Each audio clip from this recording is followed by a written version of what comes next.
What's up, world, and welcome to the ninth edition of the Take One podcast. I am your host, Chris. Call me CMJ if you're nasty. And if you've been keeping up with the podcast and how I've been putting out, I've basically been trying to do a podcast a week. So one a week, maybe even two if I feel like if there's more to say or whatever with the movie news or whatever. And so I just been kind of behind. And with everything else, movie reviews and everything else. But everything is sure to catch up within the next few weeks. So bear with me. And so this week, today is, of course, right now you're listening to the ninth episode of the Take One podcast.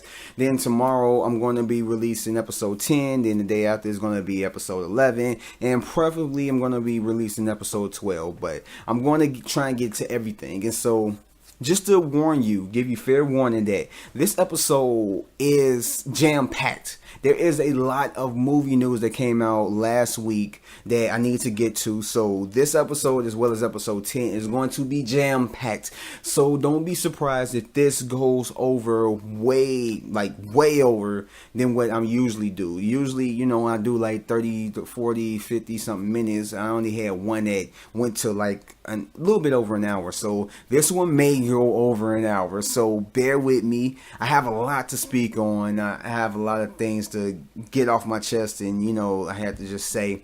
So yeah, with that, I'm not going to talk too long. I'm going to get quickly into the topics of the night that you guys are wanting to, that you tuned in to listen to or whatever. So and I thank you guys for joining me, and let's get right into these topics. And so I'm going to be talking about a few things. I'm going to be talking about the new Iron Man. I'm going to talk about a little bit about Comic-Con. I'm going to be talking about some Star Trek stuff, Wreck-It Ralph, and so on and so forth. So, yeah, let me get started with it. And the first topic of it will be the female Iron Man. Well, in the new 52, I believe, is what they call it.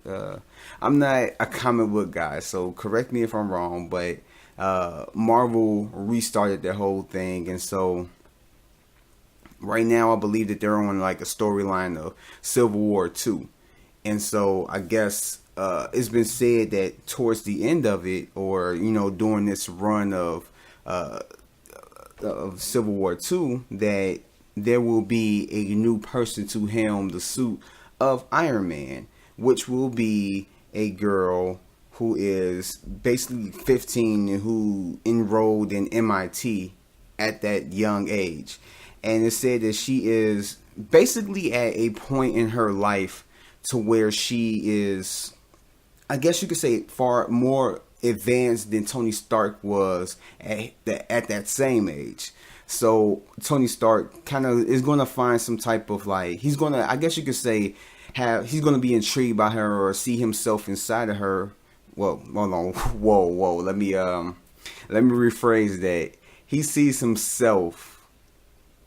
There's really no way I can really say it. I have a dirty mind, and yeah, just don't judge me on that. But yeah, he kind of he sees the genius in her, and he's intrigued by it, and so he basically, as you can see, that he's gonna probably be more of trying to mentor her and try and pick her brain and see what type of person she is.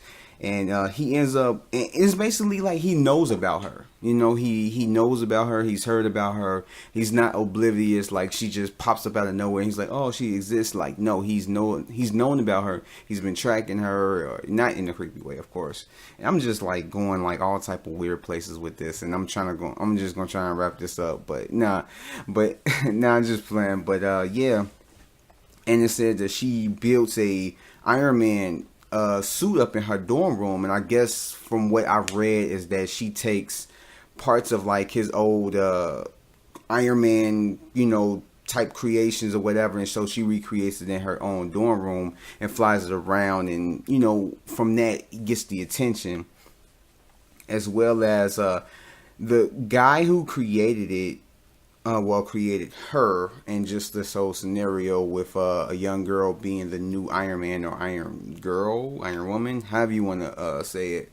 is that he got the idea basically from a TV show that he was a part of. I don't have his name, but yeah, he got it from a TV show that he was a part of that was failed, and he kind of like kept the backstory of one of the characters, and he just thought it was so intriguing, and so he basically took her like the character's backstory and put it with the new girl, which the girl that's playing Iron Man, or that's gonna be the new Iron Man.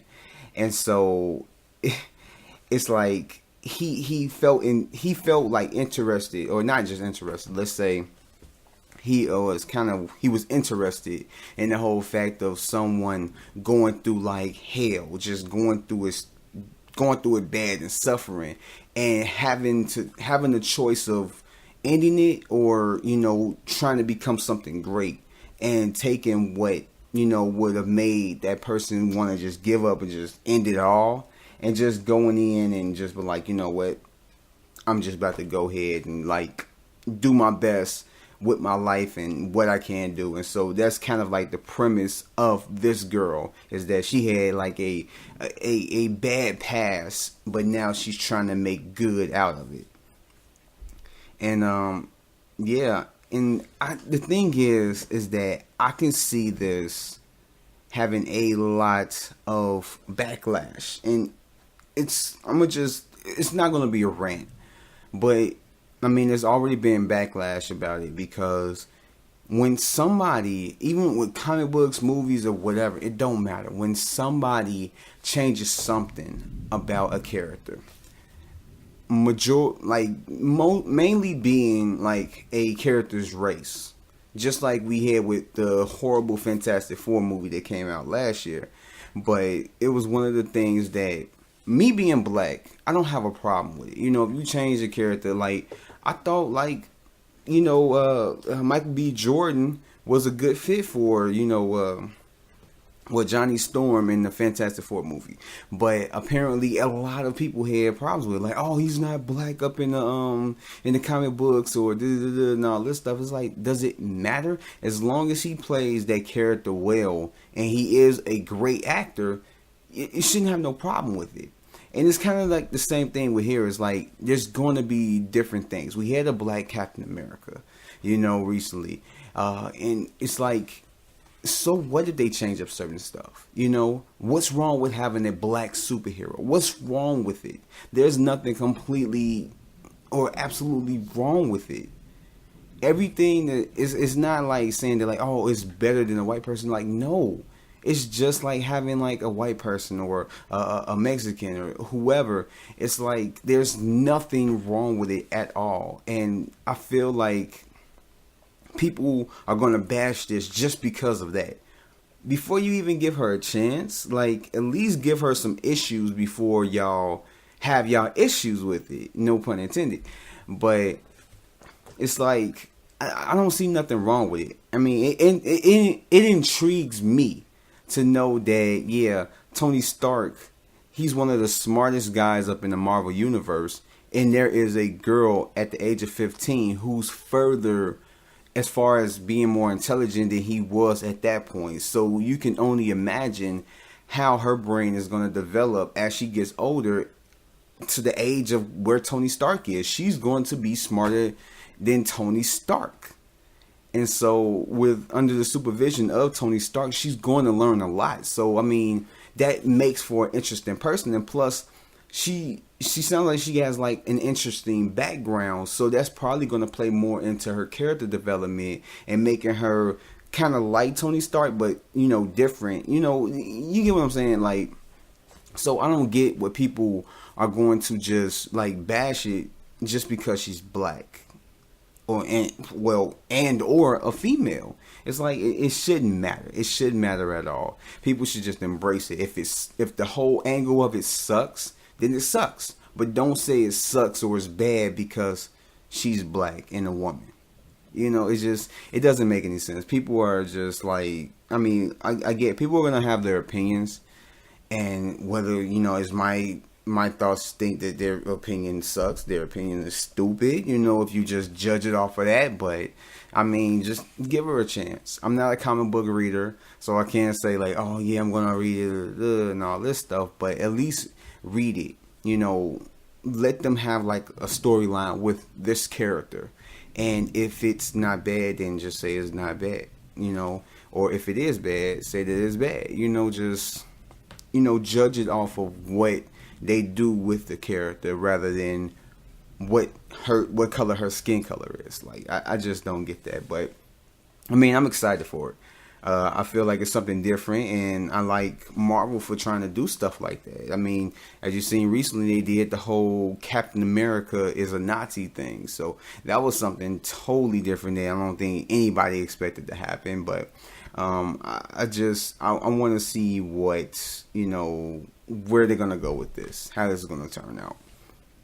And so moving on to the next topic of today of this show is Comic-Con, and just basically it's just kind of like my thoughts and what I expect from Comic-Con. Now, as we know that Star Wars is not going to be there. They've already had their Star Wars celebration and everything else, so they're not going to be at Comic-Con, but I believe Marvel is going to be there. Of course, DC is going to be there, and they're going to basically hopefully present us with some good material, whether it be a clip from one of the upcoming movies or it be a new trailer or whatever. Hopefully it be something good, even if it's like pictures. Let it be some raw ass pictures. Let it be that. And those are the two things that I'm really excited about. I mean, let's be honest. If you show a trailer to the new Fast and Furious, whatever, or a clip of it, it's like, I'm excited to, see it, because I'm going to go see the new Fast and Furious movie. But it's like, that's not really nothing that intrigues me. Like, the two things that are coming out of Comic-Con that's, like, really intriguing to me is the whole Marvel and DC thing. Those are the two things that I'm waiting on. Because it's like, as far as superhero movies, like, I am, like, anybody that know me, I'm, like, a big horror fan. I love action, adventure, and all that stuff, but I am a big horror fan. If it's a movie that's coming out and it looks like it's going to be a good horror film, I'm going to go see it. I love horror films. But as of right now, there hasn't really been too many horror films that have been good, that I could just get excited about the next horror film that comes out. But to basically replace that, there has been a array of superhero movies that have been coming out, and we get a gang of them each year, and there's going to be more to come, and that's kind of like taking the place of horror films for me. And so that's kind of like what I'm mostly expecting out of Comic-Con. So I'm going to speak more on that. And like Marvel, I just hope that they show at least some type of like nice photos or great concept art of Thor Ragnarok. Now, to be honest, like, I really don't care too much for the Thor movies. I mean, I watched them, I enjoyed them, but it wasn't nothing like, oh my God, this movie was so good. It was like, I like the movie, yeah. And that's basically what it was, So I really wasn't excited too much when they announced that, they got a Thor movie. But then once I started reading more into it, and then more news started coming out about it and what it was about, I'm like, oh, that seemed kind of interesting. And then when they said that Mark Ruffalo was going to be the Hulk, playing Bruce Banner, aka the Hulk, up in there, and it's going to be like I guess you could say a buddy cop type deal or whatever, I'm like, that sounds pretty damn good. Like, that sounds like something that I would really want to go see. Like, I don't know, it just sounds so interesting to me, because with that they can play off the whole thing of Planet Hulk, and they can do kind of a few things with it. And also it's been said that it takes place on a different planet. And I know I'm getting off topic and I'm just going into that, but that's one thing. Just simply put, that's one thing that I am looking forward to, is seeing something from Thor Ragnarok, as well as seeing maybe a new trailer for Doctor Strange. Because like, what, the first trailer came out like a month or two ago. Well, it's about due to have us a second trailer. So yeah, and that movie comes out in November. So yeah, I will. I hope they have a second trailer for us to see, as well as I hope they got like something from Guardians of the Galaxy Volume 2. I hope they have something good with that, whether it's clips or just like photos or something, just giving us something. And it's like Marvel has been killing it like the last few years or whatever with Comic-Con, and as well as, I just kind of hope that they wow us with something. Just something. They give us something that's like crazy, especially if they get more news or, just something to show for Infinity War, or, Spider-Man Homecoming, or, something like that. And it's really good. Like, that's all I need. That's really all I need. And as well as, like I said, DC. Now, DC has been, they've been kind of like struggling to get to a place to where Marvel is. Man of Steel was a movie I loved. And I will say this, I love that movie. I do recognize that it has a gang of problems, but at the same time, I love the way it was done. I would defend that movie to the death if need be.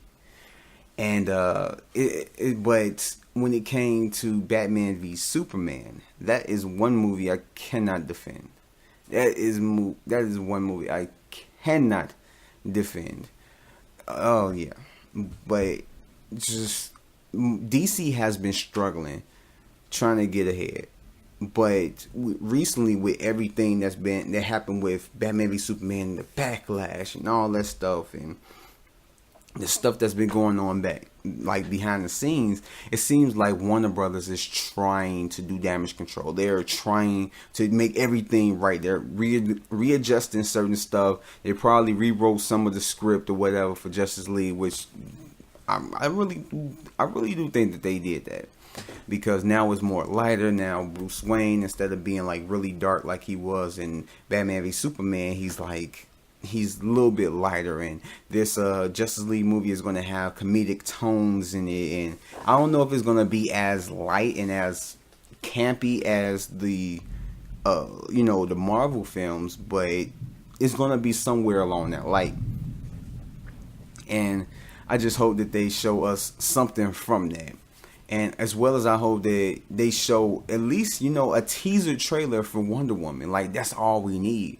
Unlike my brother, he's not really looking forward for Wonder Woman. I do have my doubts. Don't get me wrong, but from what they showed us in that thing earlier this year for the I forget what it was called, but it was on the CW, and they showed us little clips of Wonder Woman, and I'm like, this actually looks pretty damn good. So I hope that they show us at least a teaser trailer with something significant, something good within that teaser trailer. And it's not just something where you see like 4 or 5 quick little scenes and you see the Wonder Woman's like logo, and then bam, come out 2017. Yeah, it's storming over there. Hopefully this does not cut off.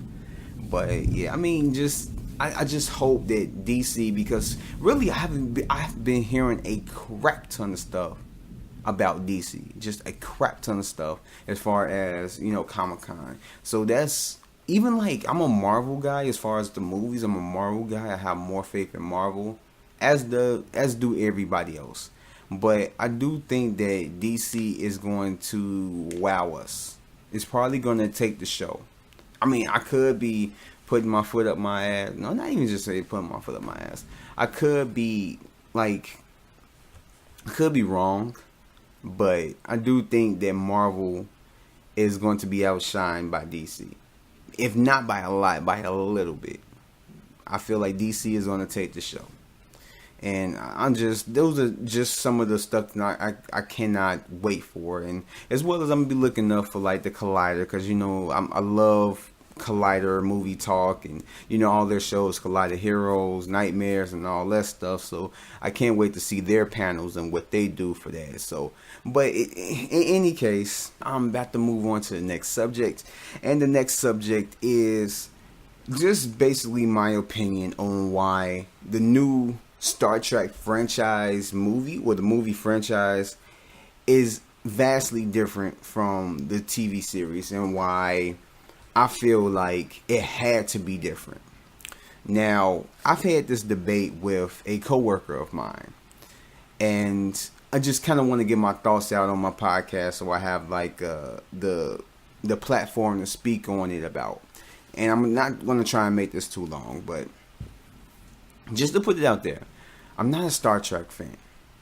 I've watched episodes when I was younger, but it wasn't nothing like I watched every episode, like 1 through 3 and all that stuff. It's like I watched it because it was on at nighttime, and I knew, I was familiar with certain characters and stuff. And it came on, like, I think Channel 9 when I was younger, but it was nothing to where it's like I absolutely paid attention and I knew what was going on. I understood it. It was nothing like that.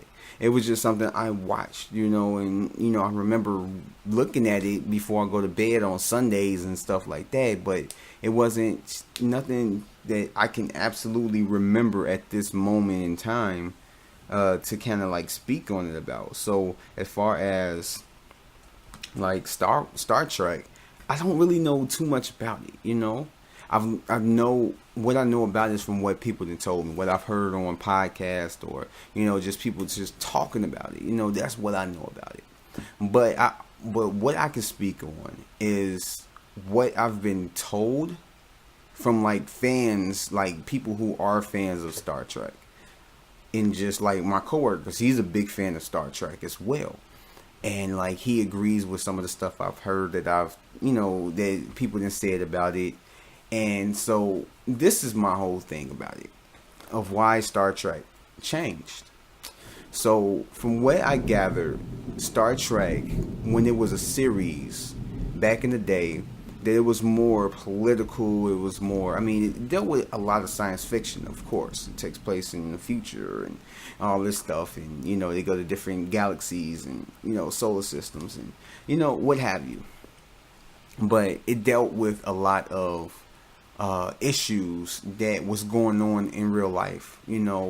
Wars, or, just political, just anything that was going on in the world. It basically reflected in the show in a different type of light.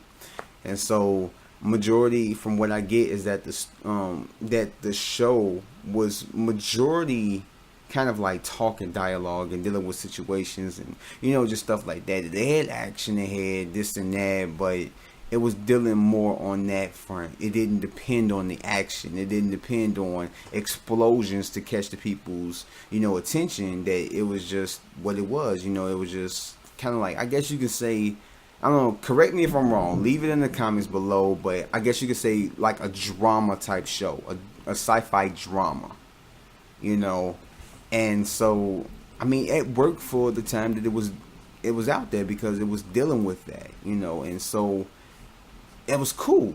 But going into now, this generation, this younger generation, I'm 28, I'm not that old.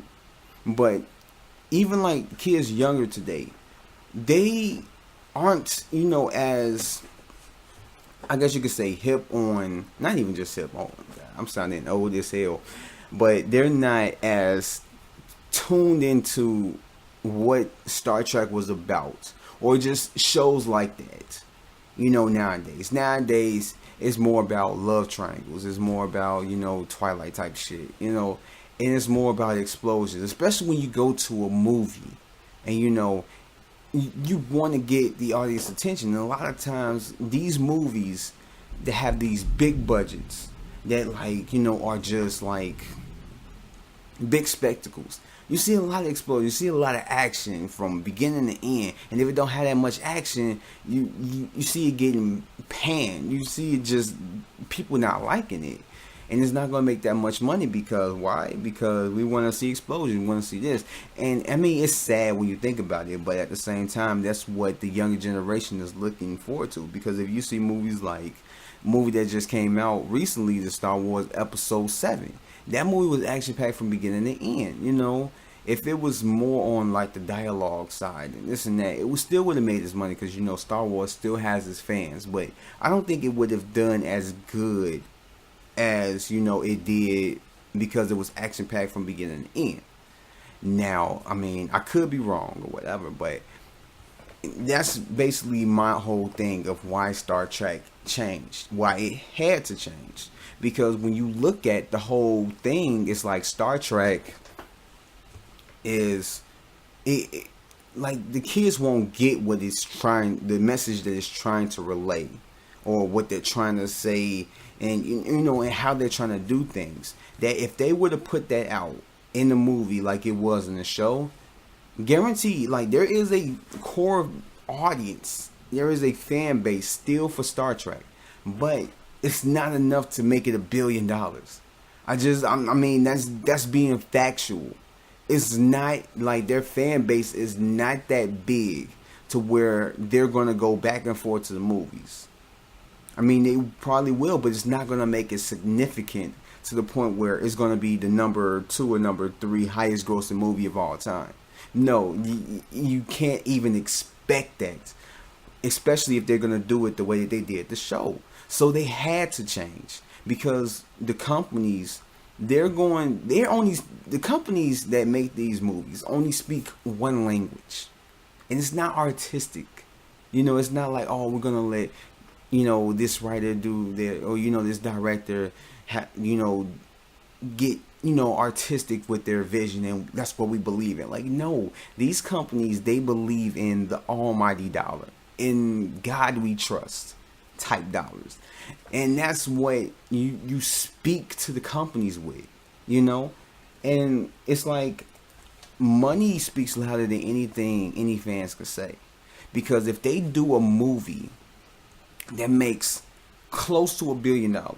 If let's say you put in, if they make a Star Trek movie, they cost like $150. Well, not 150, $150 million. If they made the Star Trek movie for $150 that actually did good, then that would, kudos to them, because that shit, I'll make me a movie that make me a crap ton of money and, you know, be rich and all that. But let's say, you know, they make a Star Trek movie for $150 million, and that movie grossed worldwide $650 million. Guaranteed, they're not even guaranteed, they're going to make a sequel. And it's like the movie could, like, the fans could hate it. They'll be like, oh, that movie sucks, and all this stuff. That movie is going to be made. It's going to get a sequel. It's going to get another sequel if that sequel does well, you know, and it's going to keep going until they can't go anymore. And so that's what matters most, is money. And a lot of companies are going to look at it as like, okay, yeah, these movies came out within the last few years. People are flocking to them. Transformers, Avengers, Star Wars. So we're going, Guardians of the Galaxy. So we're going to make our movie like that, because those movies, with the way that they did certain stuff, the fans reacted to them positively. And they made tons of money. So we're going to do our movies like that. And that's their frame of mind of thinking, because you need to make money to stay afloat.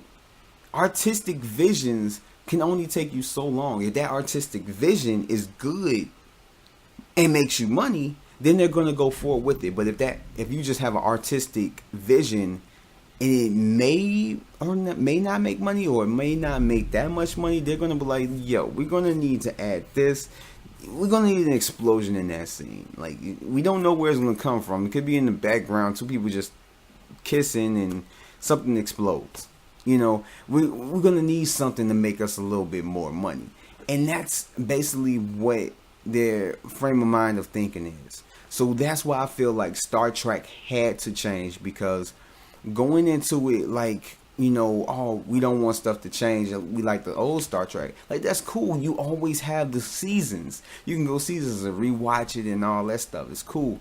But they had to reboot it for this new generation because guaranteed they're not going to make any type of good money if they did it the same way that they did it. Now, given I could be wrong, they could come up with a phenomenal script to where it blends the action as well as everything that the old series had and just blend it all together to where it's a great movie. It's a great representation of the old Star Trek as well as it has a new flavor to where it's like to where both fans, new and old, can like it and it makes a gang of money. They could come up with a script that does that.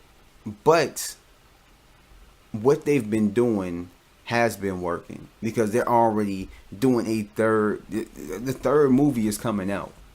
So no matter how much you hated the first one or how much people hated the second one, which I love both of them. I love the second one more than I love the first film. It's like those movies did a crap ton of money. So it garnered a third movie. And if this movie does well, they're going to do a fourth one. You know, so it's like you have to change with the times. A lot of times we probably might not like it. We probably just be like, yeah, this and that. But, you know, we have to change with the times. Like, they have to. Especially if companies want to make money. Since companies do need to make money, they're going to have to change it. And if whatever they're doing is working, they're going to continue to do it. I mean, there's nothing that we can do. There's nothing that we can do unless, you know, we just stop going to these movies. Then they're going to reevaluate what they're trying to do. But as long as we're going to these movies, they're going to keep getting made. And I don't have a problem with these type of movies because, like I said, I enjoyed the first two movies. The first two movies were decent. I really enjoyed the second one and all that good stuff. And so, you know, I really can't wait to see this third one. And I'm one of the people that, you know, I wasn't a fan of the original, you know, series, but I am looking forward to these movies. So that's my thoughts on why Star Trek had to change. You may disagree with me, you may agree with me, whatever. Leave your comments in the section below. And with that, I am moving on to the next subject. And with that, the next subject is Saw.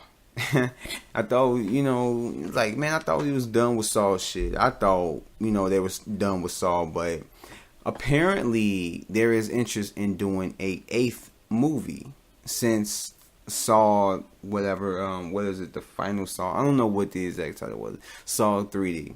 But Saw 7 was supposed to be the last and final Saw, and now they're talking about doing an 8th film, and what it sounds like they're trying to go for more, maybe even like a new franchise. And this 8th film is, for right now, titled Saw Legacy, which is actually a pretty good title. Like, I ain't even gonna front. Like, I like the title, but I feel like they've gone too far as you know, let's just say gone too long with this franchise. They've milked it even way more than what it's worth. It's like the Paranormal Activity franchise. It's like they milked it. Like, the first one worked, okay, the second one worked, and then it just kept going and going, and then the last one was just, just god awful. But, you know, the Saw movies was like that. Like, with me, I had no problem with it. Like, I could say I wasn't too astounded by the whole franchise in the whole. I like the first one. The first one had a good you know, premise with it, and even just the surprise ending. And then the second one I loved even more because it basically capitalized on what the first one did. It has twist ending, and it had another twist ending. So it was like I just love it. But then the other one just kept going, and as they kept going further along with the franchise, it just kept losing momentum because it seemed like after a while they began to get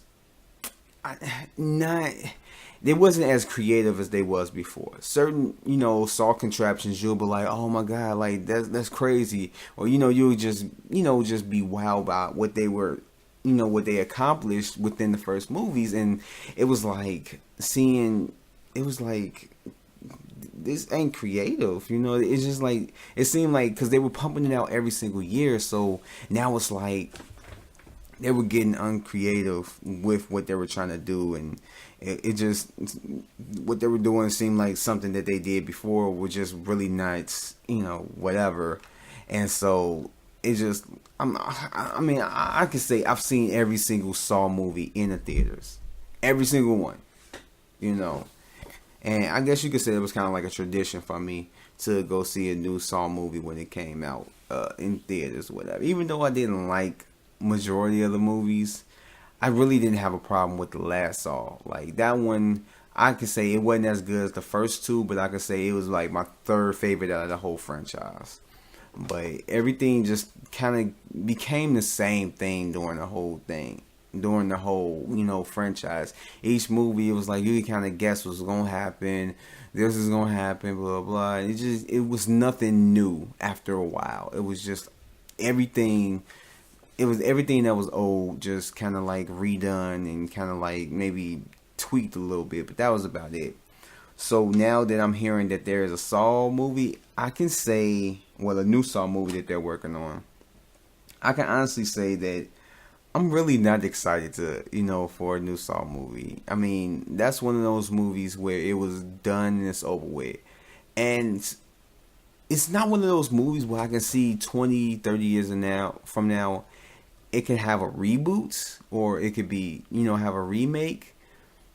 But, I mean, possibly, but it's just one of those franchises that's just going to live in just what it is for now. But, just having, a film, it does nothing for me. It gets me it's not exciting to me. And apparently it's going to go along the same lines of the other ones where someone is inspired by what John did as Jigsaw, with the original movies, and it's like, I don't know, I guess they're carrying out his legacy, and, hence the name, but it's just, I don't know, I'm really not excited for this movie. It seems like they are really going forward with it, but if it actually gets made, of course, depending on how the trailers look and everything that's surrounding the marketing, I'm going to decide whether I want to go see it or not, but it really doesn't hold my interest. The Saw movies wasn't really all that. The whole franchise in the whole just wasn't, extravagant to the point where I'm like, oh, they come out with another Saw movie, and getting super excited. It's like, yeah, I guess we'll see. And I guess according to Bloody Disgusting, the directors that are possibly going to come, for this movie, that's going to direct this movie, and it's not confirmed, it's just, I guess this is what, they got for Saw, or who they want to direct the new film, is Peter and Michael Spyrig. I mean, forgive me, like, I'm really bad with names, but yeah, they are the ones who did the movie Daybreakers, which I thought was an okay movie. It wasn't, it wasn't great. It was a good movie, and and they had a good concept to it. So, but I mean, I'm curious to see what they're gonna do with this new Saw movie if it gets made, and it's just like,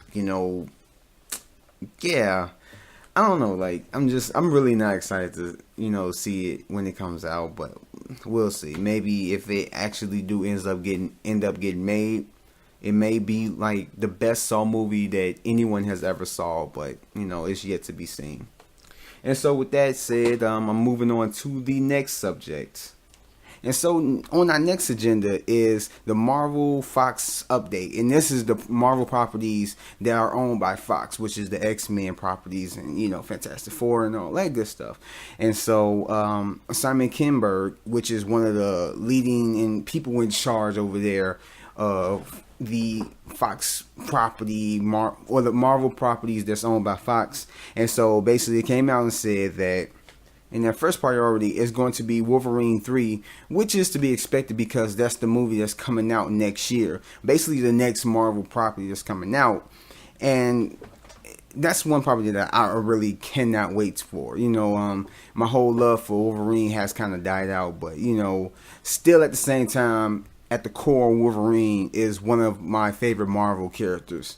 But after that, they're going to get started on the new Deadpool. Like, once everything done with, like, the Wolverine movie and it's wrapped up, everything is going to be, like, getting sped along for the Deadpool 2, which is going to come out in early 2018, which they're going to start shooting at the beginning of next year.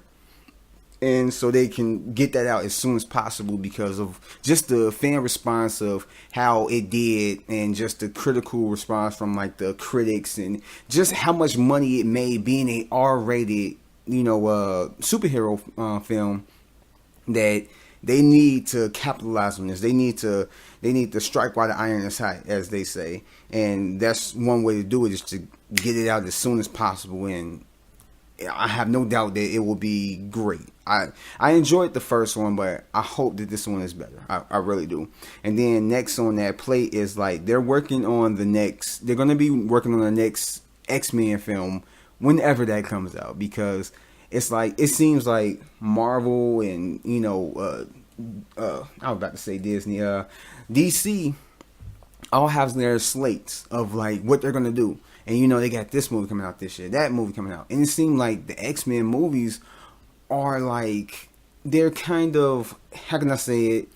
Like, they're on the spot. It's like, okay, we're going to put out this movie next year. And then when that comes out, then we're going to figure out everything after that. They don't have like no plans like, okay, we're going to release this movie in 2016, X-Men Apocalypse. Then the next movie going to be in 2018. They don't have anything like that. So it's just whenever they come out with the new X-Men movie, it's whatever. And then after that, they're going to be working on the New Mutants. New Mutants. I don't know too much about the property, but as of right now, they don't have a roster for it. They don't have like, they have a director, and I believe he's confirmed for it. But if not, y'all can correct me in the comments. But it's Josh Boone, who was the director of The Fault in Our Stars, which I haven't seen, which I do have it on my plans to watch. Because it looked like it's going to be a decent movie, but whatever. I mean, that's neither here or there. And they said they have a great script on it, and they hope to shoot it soon, and that it was going to be loyal to the comic book, which a lot of Marvel properties that's owned by Fox, and even just, the Marvel properties owned by Marvel Studios, a lot of people's criticism is that they're not faithful to, the source material. And so I guess they're hearing everything that, the fans are saying. And so they're trying to do their best in making it, close to the source material as possible. But in the same sense, it's like, I feel like I agree with John Campea, which is one of my favorite YouTube reviewers or whatever. I guess you could call him a critic. Is that his whole thing was that if, you're making a movie, your first priority is making a great movie, not, how close can I stick to this? Because it's like, you could come out with a movie that sticks closely to the source material, and it's horrible. It's horrible. So your first and, foremost idea, your train of thought is making a good movie. And then, trying to, cater to, what the source material is. That's why a lot of like movies that are based off of like comic books or novels or games and stuff, like they're slightly different or a lot different from what the source material is, because they're focused on trying to make their story. And they, like, when you think about it, these creators, they have, their own kind of story and what they see and what they envision on the big screen. Because I mean, a lot of the time they want to put their creativity in it. And then at the same time, it's like a lot of stuff that they do in the comic books or in the games, it doesn't translate well when it comes to the big screen. So they have to change around some things. They have to, change up the story or whatever. So With them saying that it's going to stick closely to the, source material, it just shows that they're listening to the fans and that they are actually trying to do something that is, that's going to make them happy, and that, because you got to think about it, they have to appease the newer fans that don't know anything about this property, as well as the hardcore like fans that know all about this property. So, I mean, with them doing that, it just shows that they, are having the fans in mind, and I think they should appreciate that in any case. And so, I believe that's kind of it. Like, you already know, if you don't know, that they're trying to come out with the X-Force and all that stuff, and that's thrown in the mix. And then it doesn't have a release date yet, but they're still trying to go forward with this Gambit movie. I think they're rewriting the script and they're trying to do a lot of stuff with it. More than likely, they're going to cut down the price of it, because $200 million for a Gambit movie. Now, unless you're going to have Gambit and like about 10 other X-Men in there, just major players like Colossus, Wolverine. I'm just throwing out names. Wolverine ain't gonna be up in there, but just a whole bunch of other X-Men, and it's gonna be like just this kind of like team, and Gambit is gonna lead it or something, like a Captain America, Avengers type film. It doesn't need $200 million, and so they need to calm it down. And I believe, and you can kind of think that they saw what Deadpool did with the modest budget that they had, which I think it was like about like 80 something million or whatever, and that movie did over 600 million worldwide. So if that movie, as small as it was compared to like all these big budget, especially big budget, superhero movies, that Gambit don't need that big budget. It really doesn't. But I mean, as far as that go, whenever they announce it, I'm really not too excited for it, because Channing Tatum, I'm like, but I mean, he probably could do the role justice or whatever. I mean, it's have yet to be seen, but that's kind of like all the way Fox is working with as far as the Marvel properties or whatever.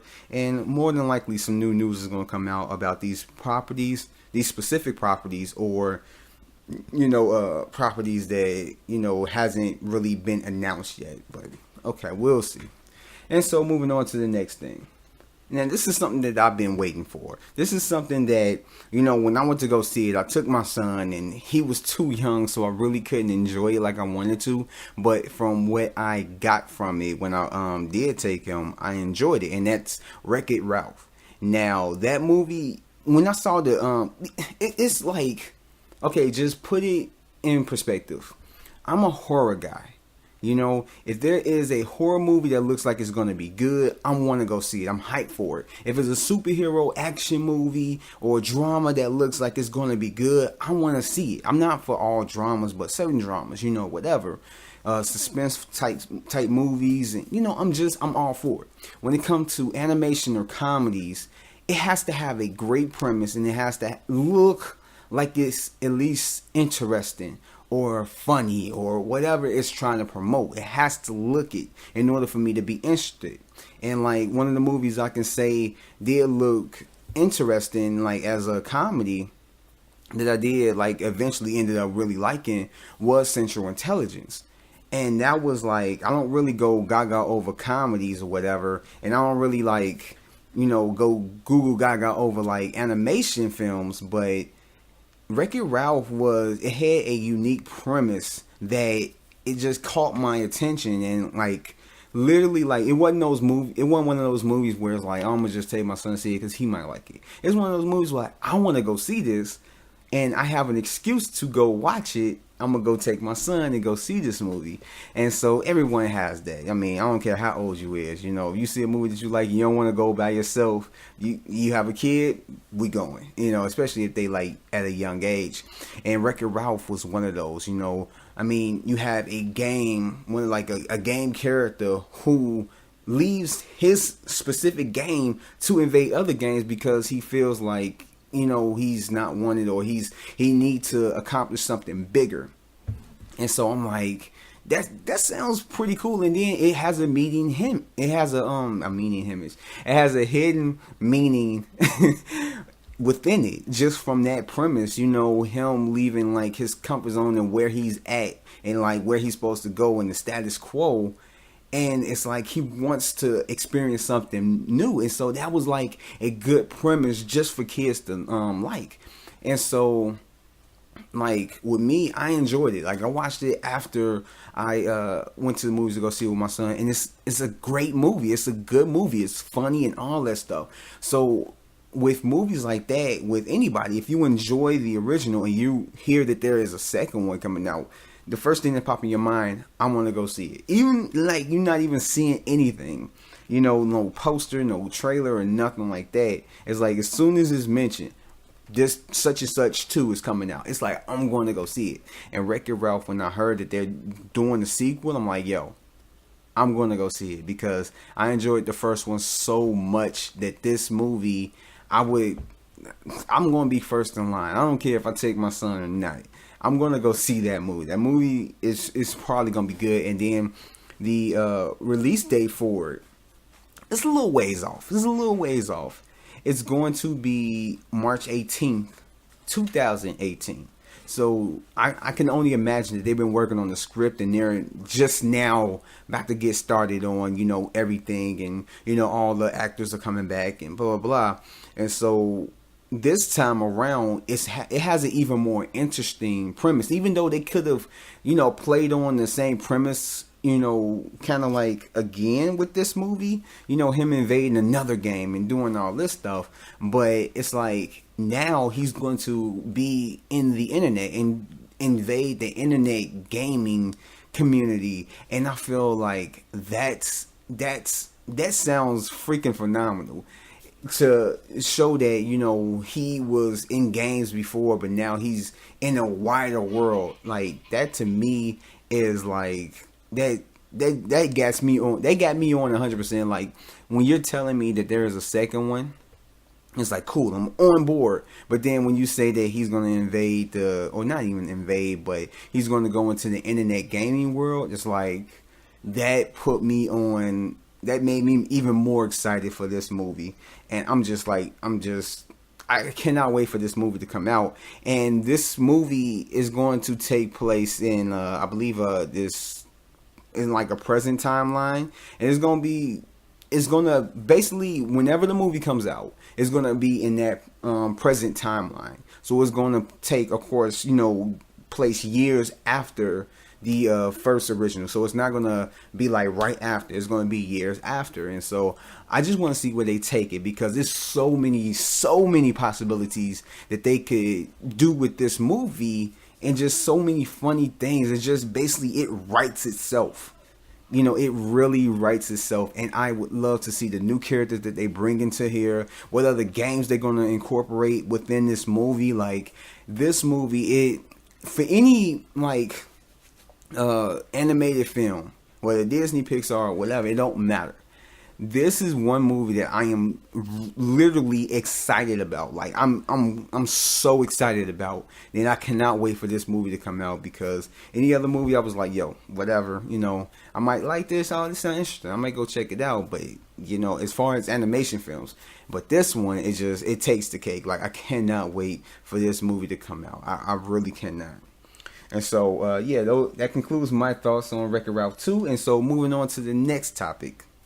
Now, this next topic is wrestling orientated. So, if anybody is, I'm sorry, like I told you, I'm going to blend like a whole bunch of other stuff. So, I got to talk about wrestling real quick, just to kind of like, throw in different things, shows, and all that stuff. But in any case, if you watch wrestling, there is a wrestling promotion named TNA, and I just want to get into it. So recently, like I wanted to talk about it in the podcast before, and it was just like the way things were moving with the podcast and me being behind on a lot of stuff that I wanted to do for my YouTube channel, I wasn't able to talk about it. So I'm gonna just talk about it briefly and give my thoughts, and it just kind of concerns WWE as well. And so, like, as we all know, WWE basically put out some months back that SmackDown was going to move to Tuesdays, which when they do the SmackDown shows, it's always on Tuesday. It's just they record it on Tuesdays and then premiered on Thursdays or whatnot.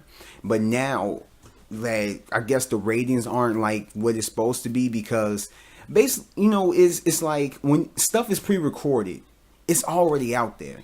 People done already saw the shows, so people are putting out spoilers. This person gonna lose, this gonna happen, this person gonna show up, blah blah blah blah blah blah. So you already kind of know. And like, since Raw is like the flagship show of WWE, and that's live, it's like you don't know what's gonna go out. They have speculations of people that might show up, but no one has seen it because it's recorded live on Mondays. As like you're watching it, it's going on at that moment. And so SmackDown isn't like that. And so the viewership for SmackDown will kind of go low, because it's like, to be honest, SmackDown really don't have too much going on. You might have a SmackDown here and there that, is like, good, or good enough to, remember. But as far as SmackDown, it's like, yeah, it's there. If they got rid of SmackDown, I don't think, people would care, but it wouldn't be as much as if they got rid of Raw. And so with that, it's like all people have to do is go on the internet. Oh, this will happen on SmackDown. That's what happened on SmackDown. And then, just, don't even watch it, because it's already out there. And just watch Raw, and that's it. And, people are dissatisfied with Raw as it is. But at the same time, it's like, that's the difference. You don't know the results on Raw. You can only guess it. And about 60% out of 100 times you'll probably be right on who's gonna win and all that stuff. And so I'm guessing like USA basically wanted them to bring up their viewership, and so the only way to do it is to do it live. That way people have to watch, and the only way you can get your results is after it airs on TV, because it will be live. So with it being recorded live, since they do the SmackDowns on Tuesdays or whatever, that's the only way the show is going to be on Tuesdays. And so since it's going to be like that, WWE is already a juggernaut as far as wrestling. When people think of wrestling or professional wrestling, what's the first thing to come to mind? WWE. But there is another organization, there's actually several, but there is another one that actually gets TV time and has been getting TV time for almost 20 years now. I'll say maybe about 15, probably a little bit over that or a little bit under that.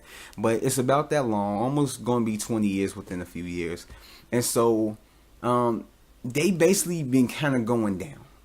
They've been kind of decreasing. And it's like me and other wrestling fans have noticed it. You have those hardcore fans for TNA and all that stuff. But at the same time, it's like there is, you can't put it past like, okay, yeah, this is, they're sinking. It's a sinking ship. They're not sinking yet. They're managing to stay afloat, get that bucket and, throw the water out the boat. But at the same time, it's still sinking. And they're losing money and all this stuff. And their viewership isn't cracking even 1 million. And so it's like, and the thing that it has to do with like TNA and WWE is that, like I said, SmackDown is going to be on Tuesdays live. And that's a juggernaut compared to TNA, which isn't a juggernaut, not even in competition slightly for WWE. And they have their shows on Tuesdays, and they're having trouble even cracking 100. So just imagine what would happen if TNA stayed within the same kind of like time slot as SmackDown live. They're not going to get any viewership. They're really not. You're going to get people that probably going to record it, watching the DVR. But as far as watching it as it's on air, like, no, you're not going to get that. You probably might get a few people that don't like WWE, that loves TNA. But that's not enough to even crack 1 million, because you got people that, love WWE and like TNA. And you got people that love, TNA and like WWE. And with both of those parties, and even just the people that, hate WWE, that's not even enough to get it over 100 viewership. And so it's like everyone, it's a no-brainer. It's a no-brainer. And you're in that position to where you're going to lose money if you stay where you are. The only thing is to move. And so TNA had to move, and they moved back to Thursdays where they were before they went went to Thursdays. They moved back. Okay, let me redo that. They were at Thursdays before, they went to Tuesdays. That's where they were last week. And so this week, they're going back to Thursdays, and that's where they're going to remain until they maybe go to Wednesdays or Fridays or whatever. It's basically TNA throughout their whole run literally have been on every single day of the week besides Sunday and Monday. And I'm not talking about rewinds or repeats or whatever, but literally they have been on Mondays, Tuesdays, Wednesdays, Thursdays, and Fridays. That is amazing. That's completely amazing, because I don't remember any SmackDown or Raw being on any one of those, being on any of the days of the week other than those days. I mean, SmackDown has been on, Fridays and Thursdays. And then, they're going to be on Tuesdays now. But SmackDown's never been on Wednesday, not even to my knowledge. But, it's the same for Raw. Like, it's mind-boggling. But anyway, it was like the most logical move for TNA to do, because it's like you're just going to lose money. You're already losing money, and you're barely staying afloat. You have to go out there and get investors so that you will have money to, put on pay-per-views, because what I heard was that the last pay-per-view that they put on, I even forgot what it was. I think it was like Slammiversary. It almost didn't even happen. And that's crazy to think that, this company who was like up at like a good level, not on WWE's level, of course, never was on WWE's level, not even now, especially not even now. But they're basically struggling to stay afloat. They're struggling. And to hear that their last pay-per-view, Slammiversary, almost didn't even happen, like, that's crazy. And that just shows you where this company is at. And so, I'm glad that they made the decision and didn't try and be like, oh, I think we're going to survive. Like, no, you're not going to survive. It's like, your blood, like you're cut open, there's blood leaking out, and you're in the ocean with sharks swimming around. There is no way that the sharks is not going to leave you around. There's no way in the world you're not going to be affected, or unaffected or whatever by your surroundings. Like, no. Your only thing is to try and survive. And right now, TNA don't need that. They don't need to try and make competition with something that they're not even competition with. So, yeah, like, TNA, I still watch it from time to time, but it's more like a guilty pleasure. It's like one of those shows that, you watch, and you've been watching for so long that you can't just turn it off. It's like it doesn't blow you away, not in the slightest bit, but at the same time, it doesn't turn you off. So it's kind of like you're stuck in the middle, and you just have to keep watching to see what happens, and hopefully something will change, and you're just hopeful. But it's just, yeah, it is what it is. But with TNA, I don't know, like, I don't know how long they're gonna be. They could probably have like 2-3 more years left in the tank, maybe even 5 or 10 years. Hopefully, I think they even hope for even 5 years. But if they don't, then we probably might not gonna see them. But as for right now, that was a good move for them, literally, to move to another, even if it's Wednesday. That was like a great move for them that they needed to do, and I don't see them surviving after that. But yeah, and so that concludes the whole wrestling little section that I was going to talk about or whatever. And so moving on to the next one. And I told y'all this is going to be a lengthy one. I still have a few more topics to get through, and I'm going to try and get through them as quickly as possible. But yeah, so moving on to the next one. So I don't have Pokemon Go. I'm not rich like everybody else. I have like a phone that, gets on my nerves like almost every single day, but I work with what I got. So, until then, I'm just going to have to deal with not having Pokemon Go. Even though the game seemed really interesting. Like, I'm not a type of person that, try to follow every trend, but Pokemon Go, I at least want to give it a try. And so, in saying that, everyone and their moms, like, I kid you not, every one of their moms have this on their like phones, and you find people going out, freaking getting hit by cars and this and that, and bodies are found, from people just playing Pokemon Go. And it's so crazy how this then picked up and just skyrocketed, and like everybody has it on their phones.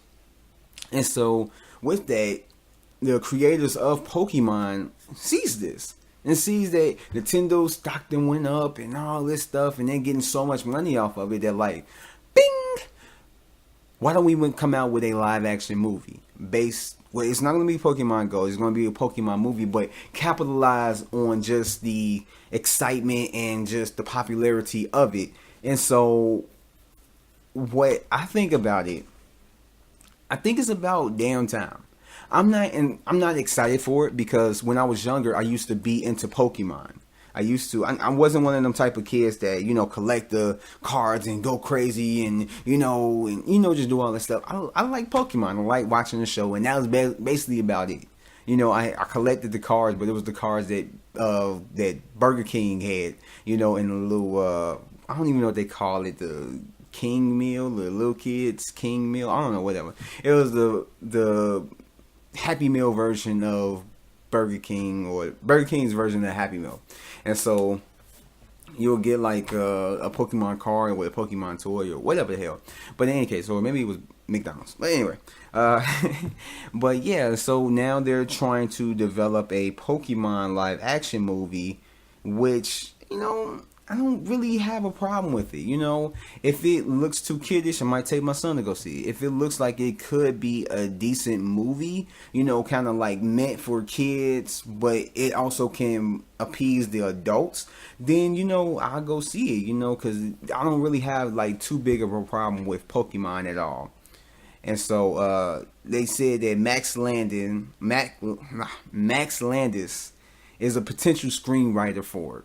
I'm not too familiar with this work, but I mean, I hear nothing but good things. So I mean, if I hear nothing but good things, there's a lot to look forward to. So hopefully, it has a good script and all this stuff, and that Legendary is trying to make a deal with Nintendo to try and get this out, which I hope that they do.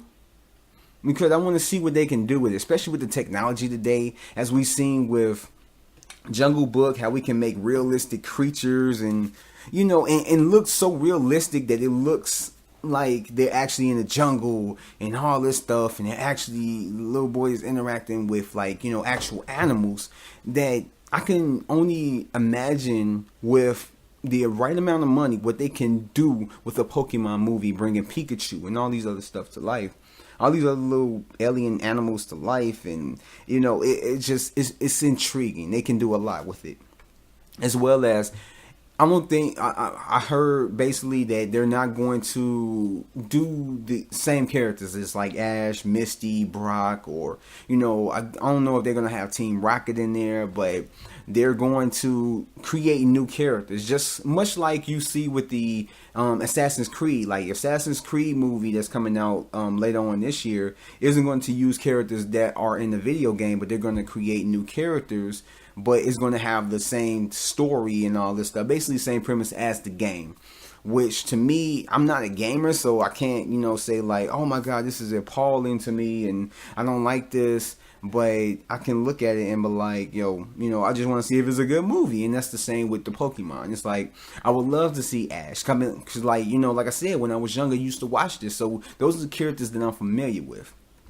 Ash, Misty, Brock. I would love to see those characters being brought to, live, action movie or whatever, a Pokemon. I would love to see Team Rocket. I would love to see if they can do the comedic elements of the show and what Team Rocket brings, and just what they do with the show, if they can bring it to live action with these characters. But I mean, if they don't want to bring these characters to it, it's cool. Like it doesn't bother me too much, just as long as it is a good movie. And I hope that they make it for kind of like the adults that kind of grew up on Pokemon, and give that nostalgic feel to us, or for us, or whatever. I hope that they do that. That way, it's like it makes me want to go see it, you know.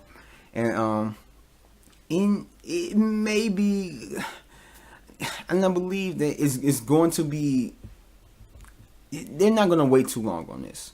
They're not. Because if they're trying to capitalize on the popularity, they can't wait too long. They have to strike while the iron is hot. They have to get on board with this. And so I think that they are going to do that. And sooner or later, if probably by the end of this year, is going to be as well as like they're going to start production in it.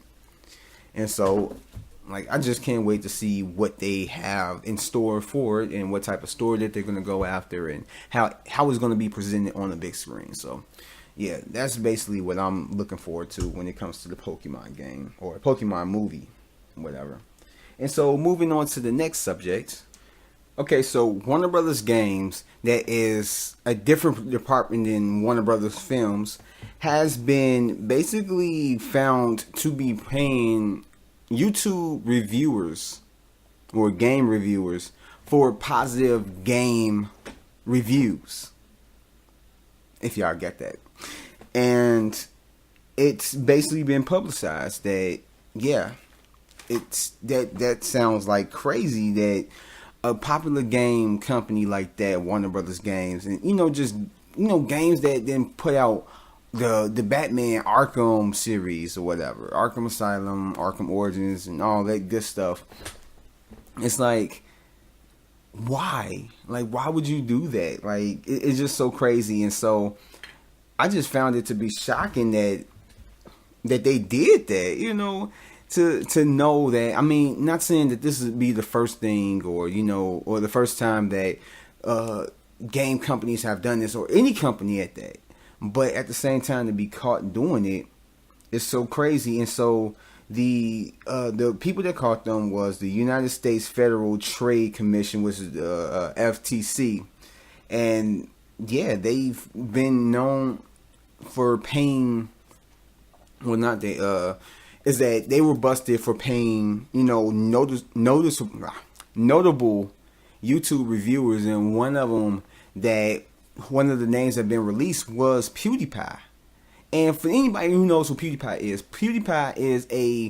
one of the, basically, I think the top YouTube game reviewer. He has like one of the highest grossing channels on YouTube. He's one of the highest paid YouTubers, if not the highest paid YouTuber on YouTube or whatever, obviously.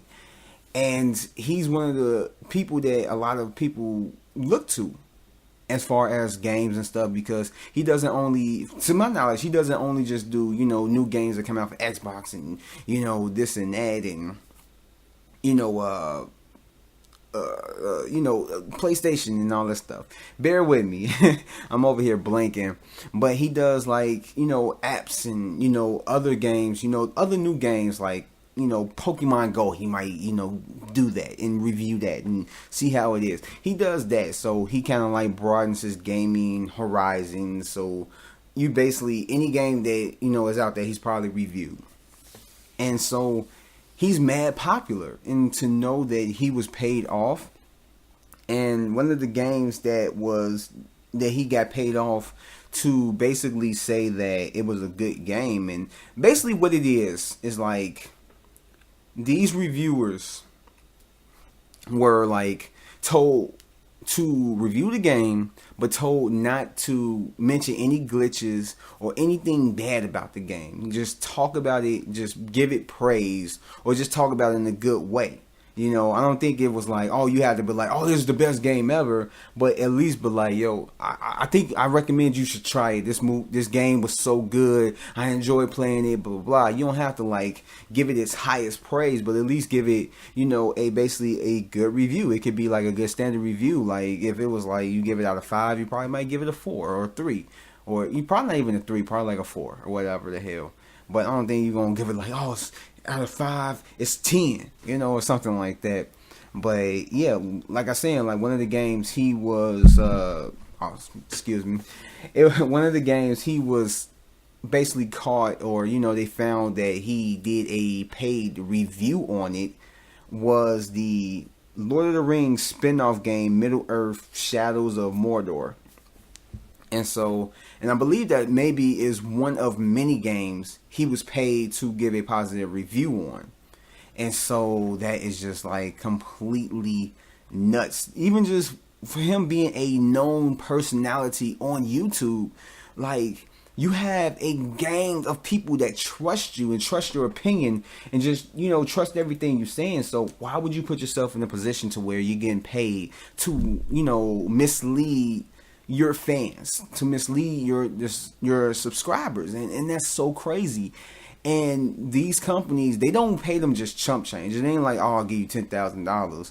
They pay them some good money, and like, I don't know how true it is, but some, like, it be around the around the ballpark of like $50,000 or $100,000 to do it, because a lot of these gaming channels have a gang of subscribers, and they are influencers, as they call them, just YouTube influencers, that if they speak gospel on a game, that people are going to go out and at least try it. So they know what they're doing, and it's so crazy to know that he was one of those people that is going to do that. Now, given the fact, if you're a huge YouTube person or whatever, and you have a lot of followers, and you're, an influencer on whatever you're talking about, if a company were to come to you and say, I'm going to give you $100,000 to give this a good review, more than likely a lot of people is going to be on some same stuff like, yo, okay, yeah, I'm going to give this a good review. So I'm not even going to, say that, like, it's completely wrong, go on and rant about it. But, I mean, it can happen with anybody. It really can. And so, it's basically, they basically came out and, like, it said that there's over 40 influencers that were paid off to do this. So, and it probably could be more. And it's crazy to know, like, I want to know, do they have these names out? Do we know who's, like, been influenced by the money to influence us to buy the games that, have a lot of glitches, but, this and that, who been misled? So it's crazy to know that they've got to, like, over 40, reviewers or whatever, game reviewers, to basically, deceive their, audience. And it's so crazy to know that. And so, of course, any company caught doing this, I mean, not even caught doing this, but any company is banned from doing this at all. But I believe that they were basically banned, but I believe that it's more of, like, kind of sponsorship as well. I don't know, because there's a certain way, from what I understand, there's a certain way to where you can do it, where it's like, you can pay people to review your stuff, but they have to let the public know that this is a paid sponsorship. They can't just get paid and then not say anything about it. So if someone was paying me to review whatever movie is supposed to be coming out, if Sony has a movie coming out, and they was paying me to review it and talk about it and all this stuff, I have to say that, this portion of this review and this podcast is sponsored by Sony and this and that. I have to do that. That way it's put it out there that this is a paid sponsorship. And if you do that, I believe that it's okay. And at the same time, you, as a person, as a human being that has a, well-followed YouTuber or, critic or whatever you want to call yourself, has to tell the good and the bad, whether it's a good movie or whether it's not. And so, it's so crazy to know that, this was caught, especially with Warner Brothers being what it is. But I mean, it's part of all the same company, but it's a different branch. So what they're doing probably wasn't even known by Warner Brothers, or maybe it was, but whatever. But they got caught, and so now it's like a big thing about it, especially with the whole YouTubers. So, I mean, I just find it crazy that they even wanted to do that. But, your goal should be make a good game. If you don't make a good game, you need to go back to the drawing board and, do whatever you need to do. And so with that ends that topic. And so moving on to the next one. So it's been put out. Well, it's been basically released. Hopefully, this is something that's not true, but as far as I know, it's been confirmed that Mortal Kombat is not going to be a reboot. As far as the movies, it's not going to be a reboot. There's not going to be a reboot. I know it was like a while back that, James Wan was going to be a director of the new Mortal Kombat, or, just stuff like that, or the producer, or, he was going to be the producer or whatever, and he was going to have some involvement with it, and that it was going to, be a reboot and, going to restart the franchise, which makes sense because I liked both of Mortal Kombat and Mortal Kombat Annihilation, but that's more of it being a nostalgic because that came out when I was younger. And, I saw Mortal Kombat Annihilation. I really didn't, care that it was a bad movie or the CG was like half done and this and that. It was like, I liked it. Just like I liked Batman and Robin when I was younger, or Batman Forever. I love those movies. But as you get older, you start to realize how bad they are.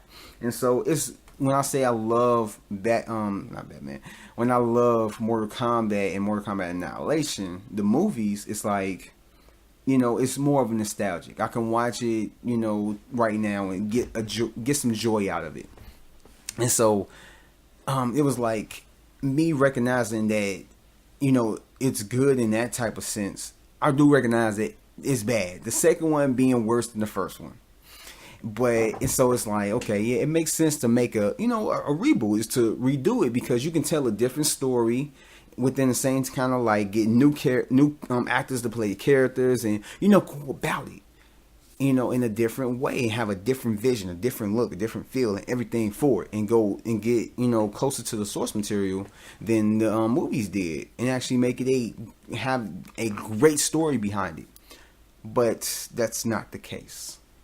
I hope that this is a lie. I hope that this is something that Christopher Lambert, the guy who played Raiden in the first movie, who didn't play it in the second movie, I hope that he is just talking about how he wished that it was a part 3. But the way he's making it seem like it is a sure deal, that James Wan is still attached to it, and instead of it being a reboot, it's going to be a part 3.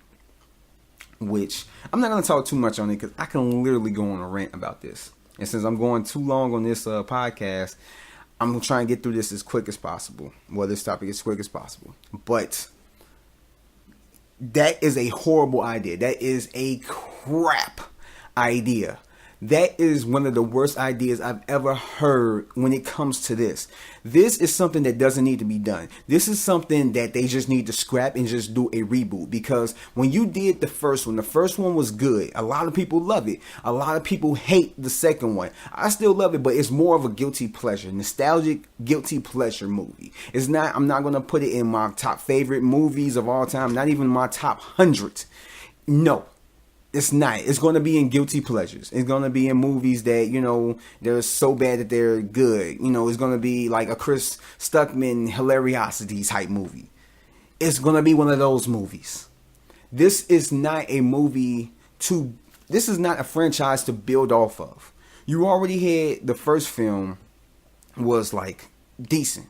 The second film, majority of the characters that were in the first film that had characters in the second film did not even come back. The actors, the actress that played Sonya didn't come back for the second one. The actor, like I said, Christopher Lambert, who played Raiden in the first one, didn't come back for the second one. Even the guy who played Johnny Cage didn't even come back for the second one, and he died in the beginning of the movie. And it's just it's like, no, you need to reboot it. The second film was a horrible film. Why would you want to build off of that storyline? Maybe back then, you could have, but no, not now. Now is not the time to do that. Right now is the time to do a new movie, to get a fresh feel, a fresh look for it.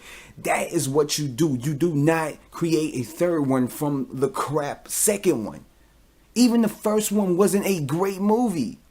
You don't create that. You create a new franchise. You start from scratch. You start over from the beginning because there's nothing to build off of.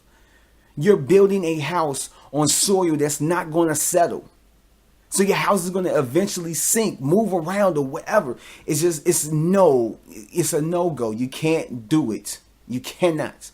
And I just think that it's like the worst idea. Just Christopher Lambert, you was good as Raiden. I like you in Raiden in the first one. But no, your days of being Raiden is done. Let someone else do it. Get a new take on it. And basically, like, I heard that the premise is something where, like, it has to do with time traveling. Like, punching somebody so hard that they go through another place in time, or it just sounds so stupid to me. Just scratch that, start from scratch. Scratch what you have and start from scratch. Like, just dead it. Just kill it. Kill the thought of it being a third one. When you reboot it, which they need to, which I don't even think that this is fact. I think Christopher Lambert is just wishful thinking. I think he's just talking, but it's not for real. Because if they do, guarantee I want to see what they're gonna do, but it's nothing to build off of. It's like making a Fantastic Four 2 movie from the Fantastic Four movie that came out last year. There's nothing to build on.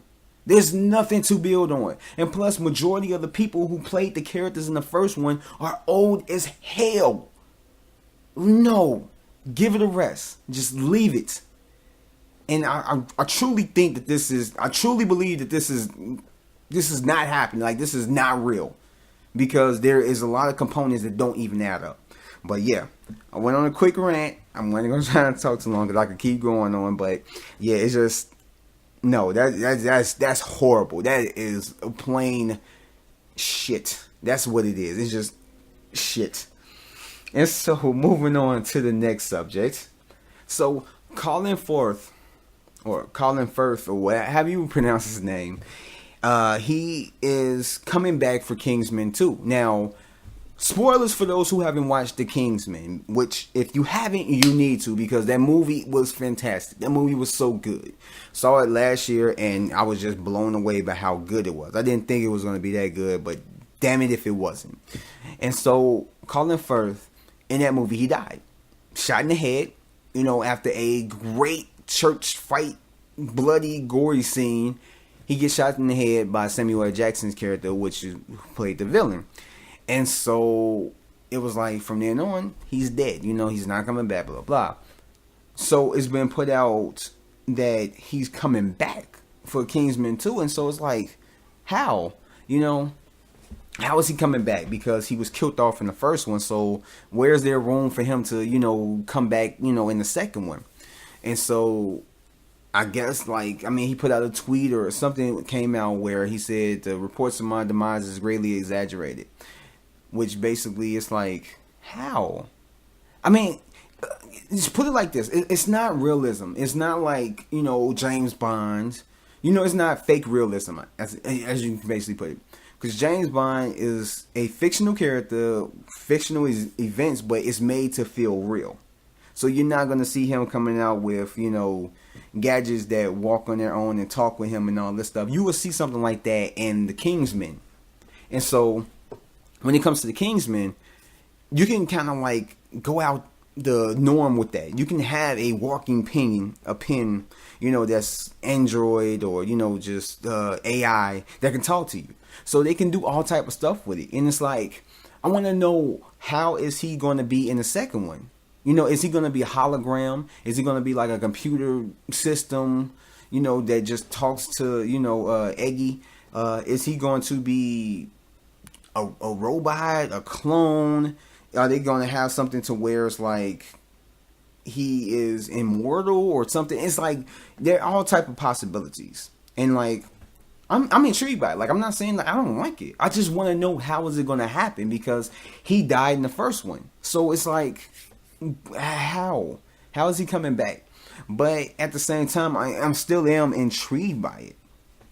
I'm so curious. I want to see, as it gets further along in production and all that stuff, and the pictures that come out, and then the first trailer, I want to see, how is he up in here? Is it something to where they got a program to where nanobots, like piece him back together with like half his memories or something like that. I mean, the thing is, it's a lot that they can do with it. The possibilities are endless when it comes to a movie like this. It's endless.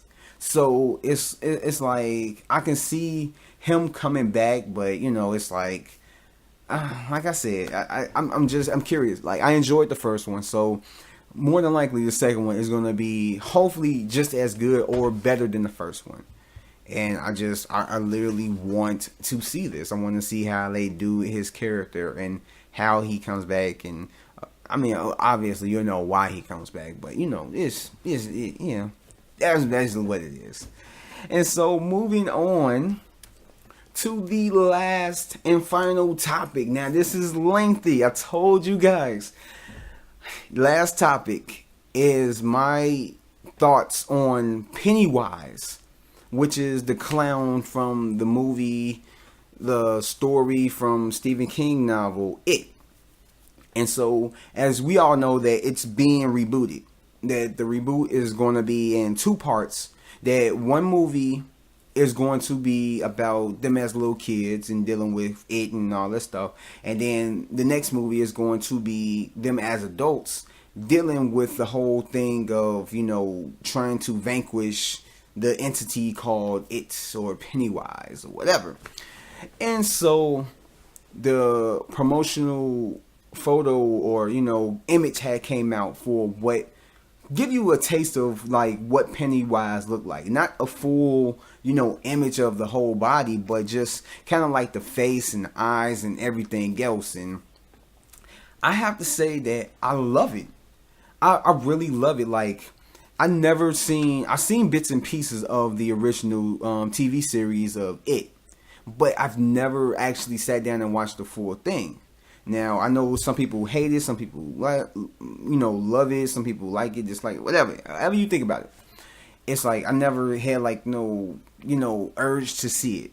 And so when you talk about a reboot or whatever and all this stuff and like it coming out in kind of like modern day or getting a new spin on it, I'm kind of interested because a lot of times I don't really like old movies and just how it feels. Some movies I can get to it like that's older or whatever, but just I really don't have no interest in seeing it.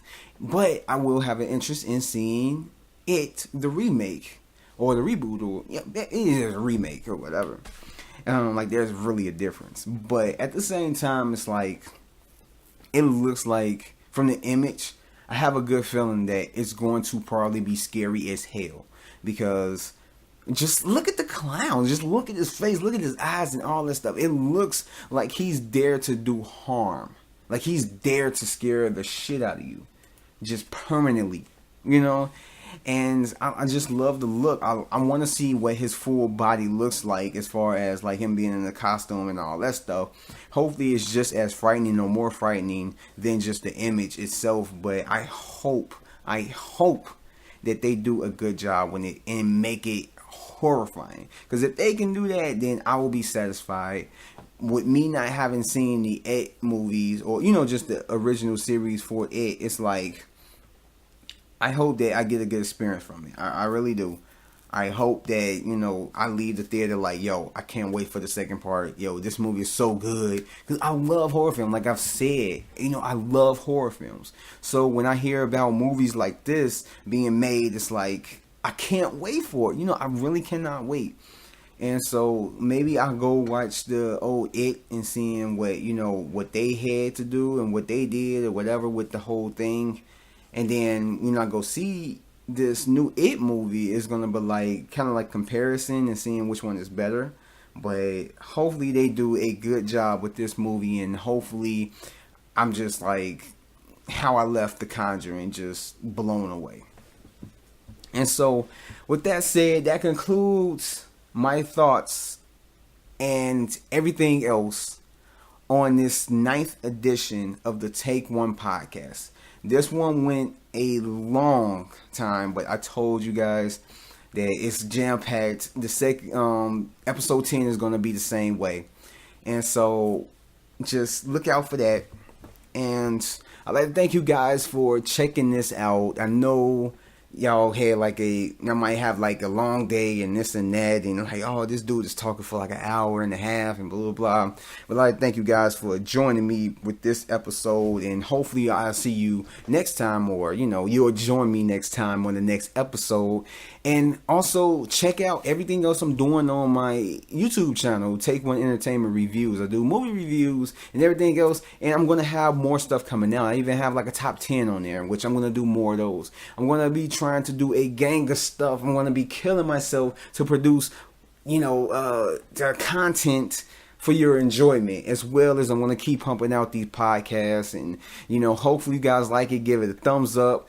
Comment if there's anything I talked about that you want to get your thoughts on. If you disagree, if you agree, let me know down in the comment section. Everything that you need to connect with me on is in the description below. All the links is down there, all the social media and everything else. I will be fixing up my Facebook, so that will be on a future podcast description. I will be putting it down there.